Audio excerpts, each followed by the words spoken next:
말씀의 제목은 야곱의 축복입니다. 야곱의 축복.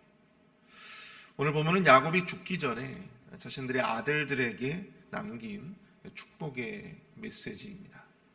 창세기 49장 1절을 보시면 야곱이 그 아들들을 불러 이르되 너희는 모이라 너희가 후일에 당할 일을 내가 너희에게 이르리라. 비록 아버지가 아들들에게 또한 그 후손들에게 주는 축복의 형식을 빌리고는 있지만 하나님께서 이 야곱을 통해서 그의 아들들과 후손들에게 주시는 어찌 보면 예언의 말씀에 더 가깝다라고 우리가 생각해 볼 수 있을 것입니다. 그럼 왜 하나님은 야곱을 통해서 그의 아들들과 그 후손들에게 이러한 예언의 메시지를 주시는 것일까요? 야곱의 아들들에게 주어진 예언들을 가만히 보면 축복과 번영을 약속하고 있는 것들도 있지만 때로는 훗날에 있을 어떤 시련이나 고통 또 위기를 예고하고 있는 것들도 있습니다. 또한 그러한 시련과 고통 가운데에서 그들이 다시금 그 대적들과 원수들을 반격하고 다시금 승리하게 될 것이라는, 또 일어서게 될 것이다라고 하는 예언의 말씀도 있죠.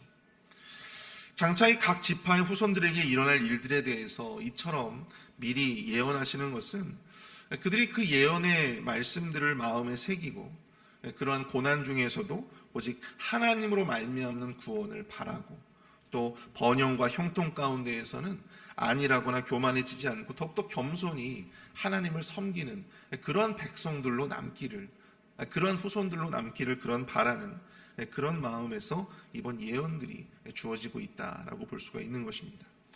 특별히 오늘 본문은 이 단부터 마지막 이 베냐민까지 주어진 야곱의 축복을 담고 있습니다. 오늘 이 내용들을 살펴보고 비록 우리가 그들의 후손은 아니지만 그들과 동일한 하나님의 백성으로서 이 참된 하나님의 백성으로 살아가기 위한 영적인 교훈들을 이 축복의 말씀들을 통해서 우리가 함께 생각해 볼 수 있기를 원합니다. 야곱의 축복, 그 첫 번째는요, 하나님의 백성은 그 어떠한 상황 속에서도 하나님으로 말미암는 최후의 승리를 기대해야 한다라고 하는 것입니다. 첫 번째로 하나님의 백성은 그 어떠한 상황 속에서도 하나님으로 말미암는 최후의 승리를 기대해야 한다. 여러분 16절부터 18절까지의 말씀을 보십시오. 다는 이스라엘의 한 지파와 같이 그의 백성을 심판하리로다. 다는 길섭의 뱀이요 샛길의 독사로다. 말굽을 물어서 그 탄자를 뒤로 떨어지게 하리로다. 여호와여 나는 주의 구원을 기다리나이다. 여러분 이 단이라고 하는 사람은 야곱의 정실이었던 레아와 라헬의 자식이 아니었죠. 그는 야곱의 다섯째 아들로서 이 여종이었던 빌하가 낳은 첫 번째 아들이었습니다. 쉽게 말해 서자였다라고 하는 것이죠. 이 서자라고 하는 어떤 태생적인 결핍, 태생적인 결함이 있었지만 그럼에도 하나님은 그와 그의 후손들에게 백성들을 심판할 수 있는 사명과 또한 원수들에게 뭔가 치명적인 위협을 줄 수 있는 그러한 존재가 될 것이다. 그렇게 예언을 하고 있는 것을 보게 됩니다. 야곱은 단에게 두 가지의 축복을 이야기하고 있는데요. 하나는 히브리어로 심판하다 라고 하는 의미를 가진 이 단이라고 하는 어떤 그런 이름처럼 그의 백성을 그 후손들이 심판하게 될 것이다 라고 하는, 재판하게 될 것이다.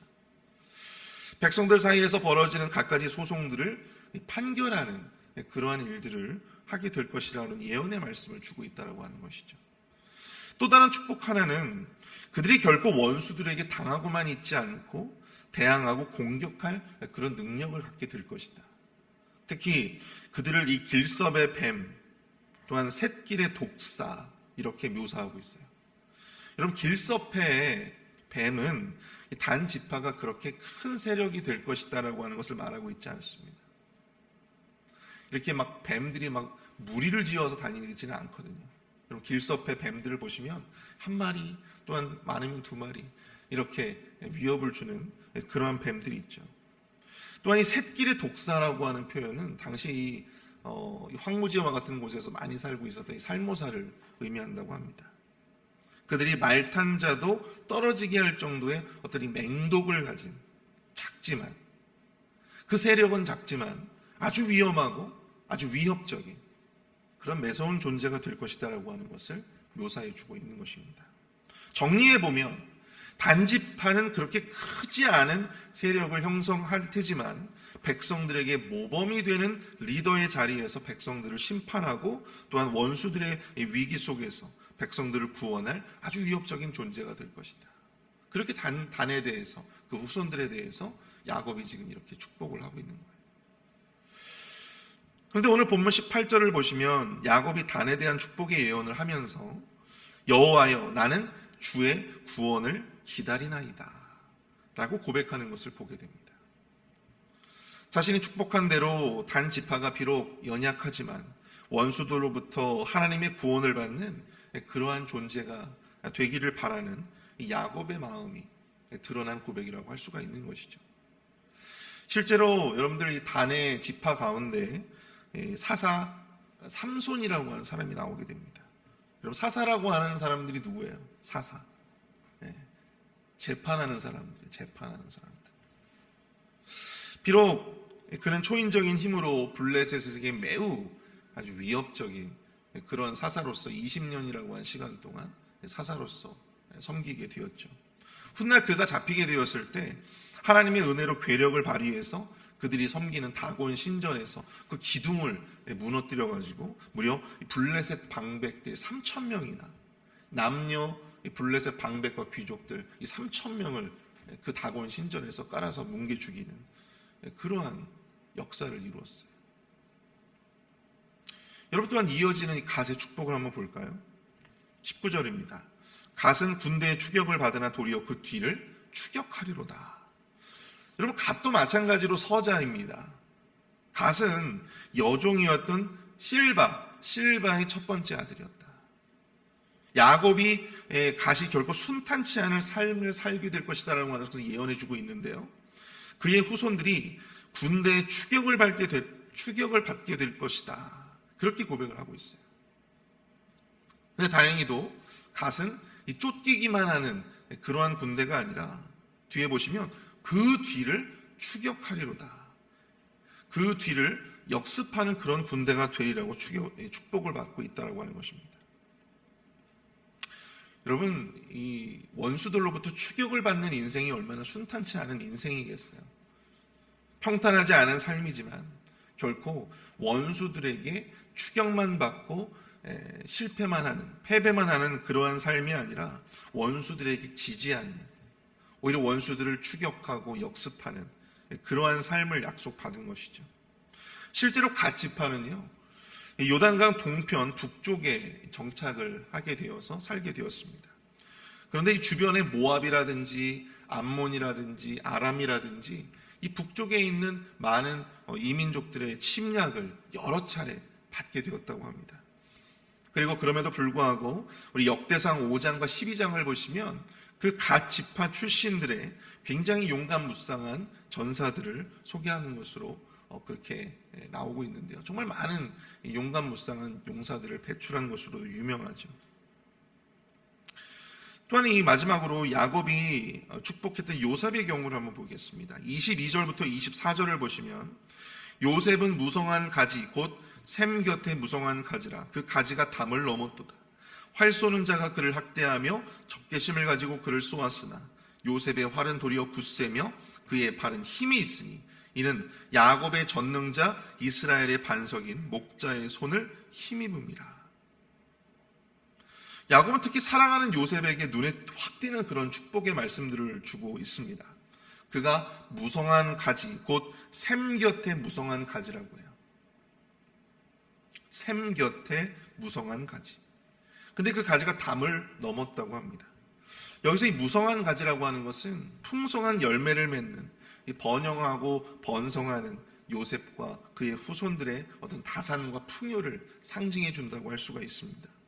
그리고 그 가지가 담을 넘었다라고 하는 것은 그 두 가지 의미를 담고 있는데 1차적으로는 요셉이 자신의 고향 땅을 떠나서 애굽으로 넘어와서 이 7년 대기근을 지혜롭게 잘 극복하고 그 주변의 모든 사람들이 선한 영향력을 받게 되었다라고 하는 것을 의미하지만 더 나아가서 또한 그의 후손들 에브라임 지파와 또 이 므낫세 지파가 다른 지파들에게도 많은 영향력을 끼치게 될 것이다. 자기 집을 넘어서 담을 넘게 될 것이다. 그렇게 의미하고 있죠. 우리가 다 알다시피 요셉은 이 요셉 지파가 아니라 그의 아들들이었던 에브라임 지파 그리고 므낫세 지파로 나뉘어지게 되는데, 여러분 에브라임 지파 그 중에서 가장 또한 특별히 에브라임 지파 같은 경우를 살펴보면 에브라임 지파에서 누가 나오게 됩니까? 여호수아라고 하는 인물이 나오게 되죠.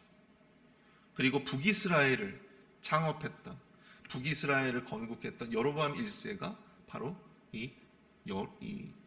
에브라임 지파의 사람이었습니다. 여호수아는 이스라엘의 모든 지파들의 지도자로서 가나안 땅에 정복 전쟁을 일으켰죠. 그리고 또한 여로보암은 유다 지파와 베냐민 지파를 제외한 나머지 지파들을 규합해서 북이스라엘이라는 나라를 창건하게 되었습니다.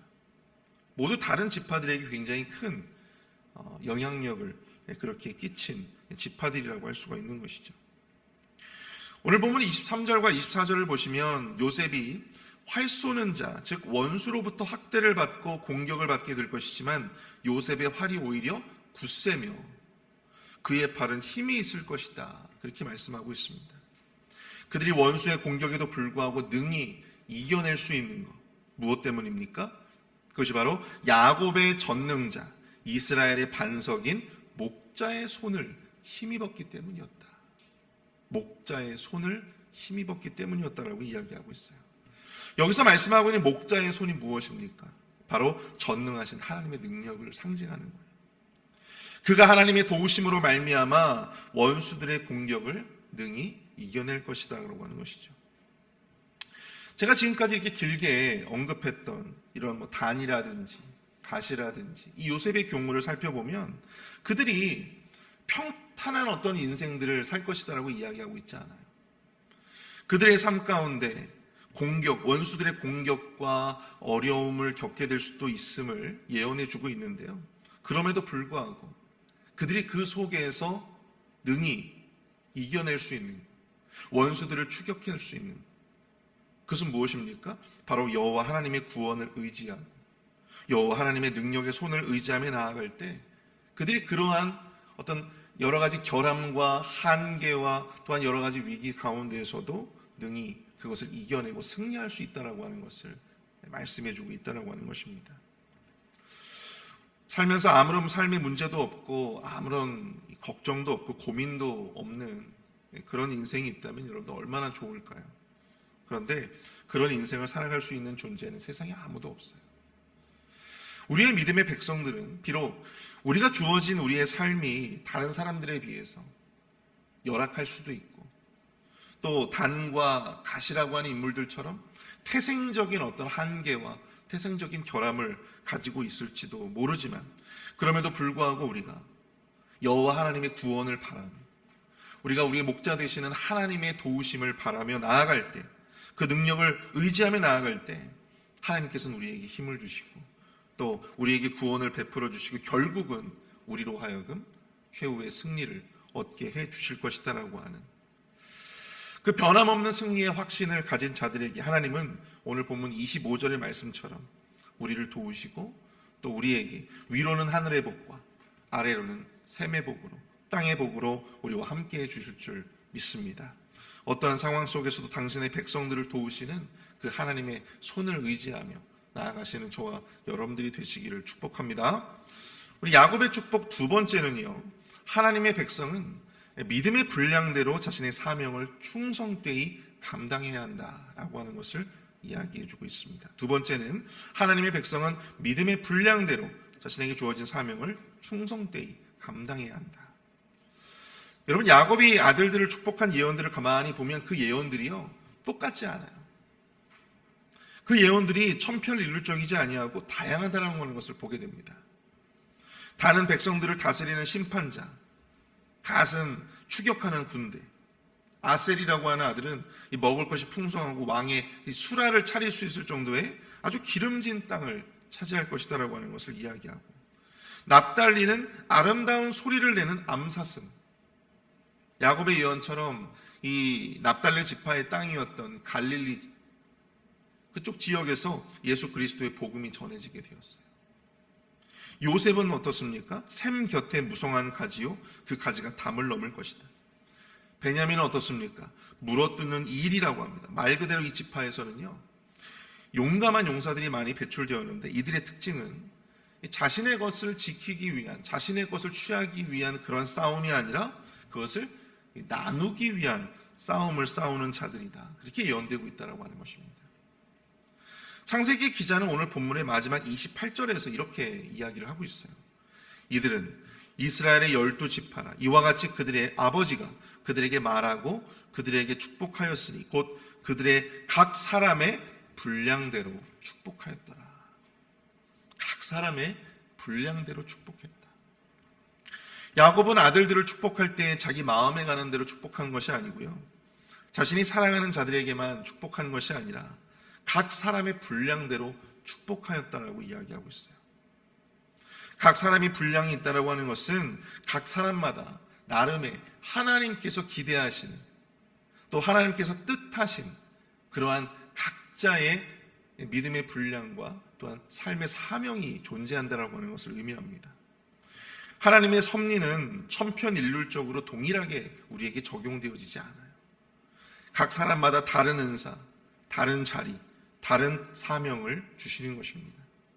그런데 이를 두고 세상의 범인들은 자꾸만 자신이 지금 가지고 있는 거, 자신이 하고 있는 거, 자신이 누리고 있는 것을 자꾸 남의 것과 비교하잖아요. 왜 내가 누리고 있는 것은 이 정도밖에 안 될까? 왜 나에게는 이 자리밖에 주어지지 않는 걸까? 이처럼 하나님께서 우리에게 각기 각 사람의 분량대로 그 분량에 맞는 축복을 주셨음에도 불구하고 그것을 비교하는 것이 얼마나 헛된 일인지. 여러분, 마태복음 25장을 보시면 달란트 비유가 나오잖아요. 어떤 사람이 타국에 가면서 각각 그 재능대로 종들에게 달란트를 주었습니다. 한 종에게는 5달란트, 한 종에게는 2달란트, 그리고 마지막 한 종에게는 1달란트를 주었어요. 근데 그 돈으로 뭘 해라 그렇게 어떤 명령을 주거나 말을 남기고 가지 않았어요. 그것이 품삯인지 아니면 장사 미천인지 여러분, 성경은 그것을 언급하고 있지 않습니다. 그럼에도 불구하고 금 5달란트 받은 사람은 몇 달란트를 더 남겼어요? 5달란트를 더 남겼고, 2달란트 받은 사람은 2달란트를 더 남겼어요. 근데 참 신기한 것은 5달란트를 더 남긴 사람이나 2달란트를 더 남긴 사람이나 똑같이 주인이 다시 돌아와서 계수하면서 똑같이 칭찬을 하는데요, 그 칭찬의 내용이 그 본문을 보시면 똑같다라고 하는 거예요. 5달란트 받은 사람이나 2달란트 남긴 사람이나 똑같다라고 하는 거예요. 주인이 이르되 착하고 충성된 종아, 내가 적은 일에 충성하였음에 내가 많은 것을 내게 맡기리니 내 주인의 즐거움에 참여할지어다. 그럼 5달란트를 더 남긴 사람이면 좀 그 칭찬이 더 좀 뭐랄까요, 더 상이 더 커야 되지 않겠어요? 2달란트 남긴 사람은 5달란트 남긴 사람보다 그 칭찬과 상급이 더 적어야 되지 않겠습니까? 근데 주인의 칭찬은 똑같았다라고 하는 거예요. 여러분, 이 2달란트 받은 종도 5달란트 받은 종과 자신의 그 달란트를 비교한다면, 왜 주인은 나한테는 2달란트만 주고 저 종에게는 5달란트만 주었을까? 비교하지 않았겠어요? 왜 나에게는 이 정도밖에 주지 않지? 그렇게 주인에게 서운한 감정이 들지 않았겠습니까? 성경에는 나오지 않으니까 우리가 그것에 대해서는 정확하게 알 수는 없죠. 근데 여러분, 만약에 그 2달란트 받은 종이 그런 서운한 마음을 가지고 그렇게 자신의 것과 남의 것을 비교하면서 그렇게 시간을 허비했더라면 이런 결과가 나올 수 있었을까? 2달란트 받은 사람도 5달란트 받은 사람을 보면서 때로는 부러워했을지도 모르나, 중요한 것은 그 2달란트를 가지고 자기 나름대로 최선을 다했을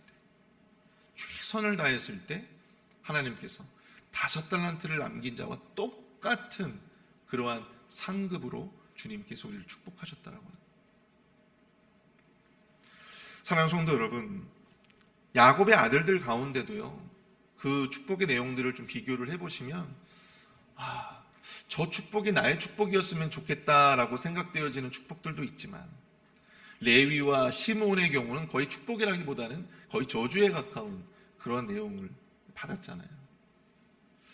충분히 비교할 수도 있었을 거예요. 왜 아버지는 쟤한테는 저런 축복을 주시고 왜 나한테는 이런 축복을 주셨을까? 중요한 것은 자신에게 주어진 인생 속에서 하나님께서 우리에게 기대하시는 그러한 사명과 또한 그 내용에 대해서 열심을 다하고 충성을 다해야 한다는 사실입니다. 다른 사람들이 살아가는 인생, 다른 사람들이 받는 축복, 다른 사람들이 감당하는 헌신과 사명, 그것을 자신의 것과 끊임없이 비교하면서 그렇게 시간을 허비하는, 그것이 아니라 자신에게 주어진 그 나름의 삶의 영역 가운데에서 내가 할 수 있는 그 열심의 범주 내에서, 그 역량의 범주 내에서 우리가 최선을 다해서 충성되이 하나님의 일을 감당할 때, 여러분, 하나님은요 동일한 상급과 동일한 은혜로 우리와 함께 해주신다는 사실을 우리는 깨달아야 될 줄로 믿습니다. 12 아들들의 면모는 다 달랐지만 이 12지파의 다양한 사명들을 통해서 여러분, 하나님은 한 이스라엘을 세워가셨습니다. 우리가 다 유다가 될 수 없고 우리가 다 요셉이 될 수는 없어요. 그럼에도 불구하고 우리가 언제나 하나님께 속하여 우리가 할 수 있는 최선의 삶으로, 최선의 순종으로, 최선의 그 사명을 충성되이 감당해 나아간다면 하나님은 유다와 요셉보다 훨씬 더 큰 은혜와 축복의 삶을 우리에게 허락해 주실 줄 믿습니다. 우리가 그 말씀에, 우리가 그 믿음을 가지고 이 말씀을 생각하며 나아갈 수 있는 저와 여러분들이 되시기를 축복합니다. 우리 오늘 말씀을 생각하면서 우리가 좀 이 시간 기도하며 나아갈 수 있기를 원합니다. 우리가 어떠한 상황 속에서도 하나님의 도우심과 승리를 기대하게 하여 주옵소서. 또 우리에게 주어진 믿음의 분량대로 하나님 앞에 충성을 다할 수 있는 그러한 삶이 될 수 있도록 인도해 달라고 이 시간 함께 합심하여 기도하며 나가도록 하겠습니다.